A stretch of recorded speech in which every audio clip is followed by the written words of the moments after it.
Okay, good morning. It's my pleasure to have here Ann-Sophie Page from Leuven in Belgium, and she just recently published a paper entitled Laser versus Sham for Genitourinary Syndrome of Menopause, a randomized control trial, and today we'll be asking her a few questions. Dear Anne, my first question is why, since there have been so many publications on the use of laser for the treatment of vaginal atrophy, and most of them are claiming efficacy, why did you feel the need for another study? Yes, we initiated this trial a few years ago, and since its introduction, 2014, the vaginal laser therapy has been widely implemented, and there were, in fact, a lot of studies published, but all were observational. There was no control, and they were all very short-term and had small sample sizes, bad methodology. So that's why in parallel with other groups, we initiated this control trial. And can you briefly explain us the design and the outcomes that you evaluated in your study? Yes. Based on the results of previous animal studies that our group has performed, we felt the need to do a control trial with sham procedure, so with a placebo treatment. There was at the time lack of these control trials, so that's why we did a double-blind randomized control trial with a placebo treatment. And in Belgium, healthcare really spoils patients. So that's why we were prompted to go for a crossover design, so that all participants in the end had an actual laser treatment as well.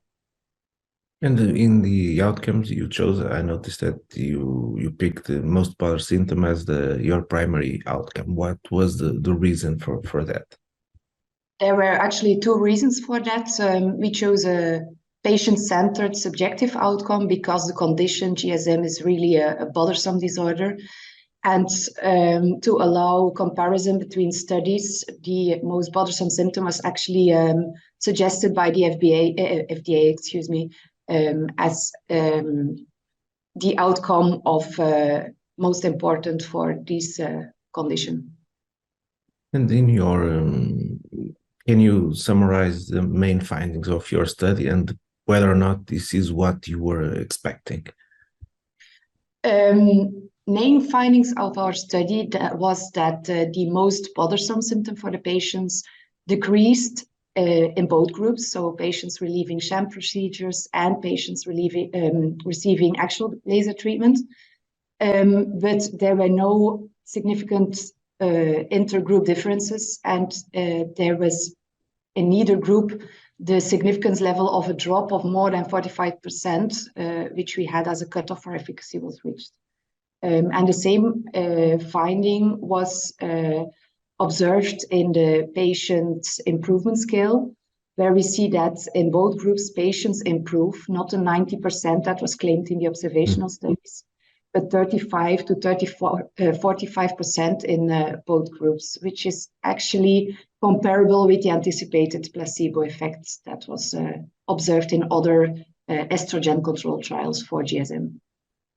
And how do you interpret the fact that the most bothersome symptom decreased, in fact, in both arms, and there was also an improvement in the FSFI in these both arms, and on the other hand, there were no differences on the objective outcomes? I think, again, the answer is double. We know that there is a placebo effect, 40% for GSM. So that's one explanation that fits with the improvement that we see in MBS decrease, in improvement in sexual functioning, and other patient-reported outcomes.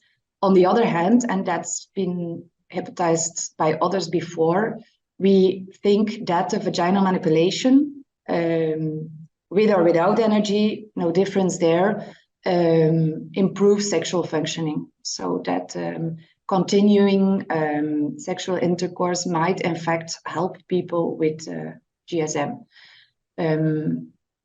So in practical terms, when we have the physicians who are using laser in their clinical practice claiming that there is an effect, probably they are right, but not due to the laser use, but just to the manipulation. Could we interpret it that way?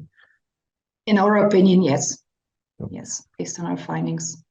And so probably in future guidelines and recommendations, we should include with a stronger, in a stronger way, the use of manipulation somehow. Yes, and I think another bottom line of our study is that was a great concern by regulators and committees, that there was no long-term safety data. By now, we do have our trial, which has a follow-up of 2 years, and the JAMA trial of last year, which had a follow-up of 18 months. And I think the safety issue is not that big.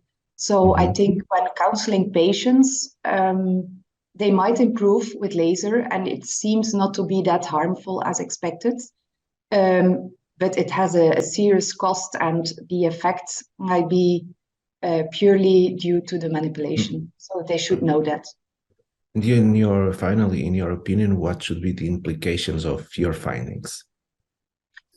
I think for the moment being, with the growing evidence that we have, that laser actually should be confined to a experimental setting. And I think there might be subgroups of women who might benefit more, thinking about younger patients complaining of vaginal dryness rather than dyspareunia, where the effect might be a bit more pronounced, but neither our trial, neither other ones were powered to show that. And I know there are several trials on their way, including in our center, specifically targeting on that subgroups of women. But it will not be first or second line treatment for all women complaining from GSM. Dear Ann, thank you so much. And once again, congratulations, not only for this paper, but for all the work that your group have been doing. Thank you. Thank you.